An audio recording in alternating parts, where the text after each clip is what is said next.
Now to a major lawsuit over an apparent birth control mix-up. More than 100 women suing, claiming they got pregnant after taking pills that were mislabeled. They're seeking millions in damages, and ABC's Lindsay Janice is here with much more on this. Good morning, Lindsay. Good morning, Robin. More than 10 million women in the U.S. rely on the effectiveness of birth control pills. But these women say defective pills led to unwanted pregnancies and costs related to raising those children.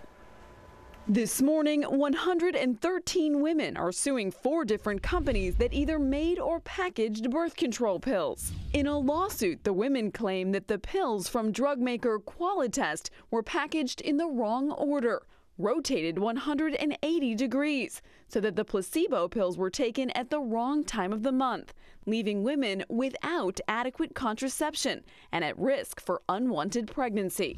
That packaging defect resulting in an FDA recall in 2011. You could be dealing with anywhere from 8 days to 14 days of no hormones on board, no ovulation suppression, and therefore conception or pregnancy can occur.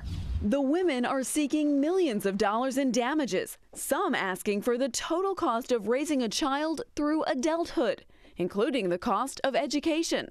Endo, the parent company of Qualitest and Vintage Pharmaceuticals, also mentioned in the suit, telling ABC News that safety is its top priority, and the voluntary recall occurred based on an extremely small number of pill packs that were manufactured by an external contract manufacturer. Well, the company also says it was only able to confirm 1 blister pack sold to a patient that had a defect. Guys, birth control has been found to be 92% effective when taken properly. That's what these women say they expected. We'll see what happens. Lindsay, thank you very much.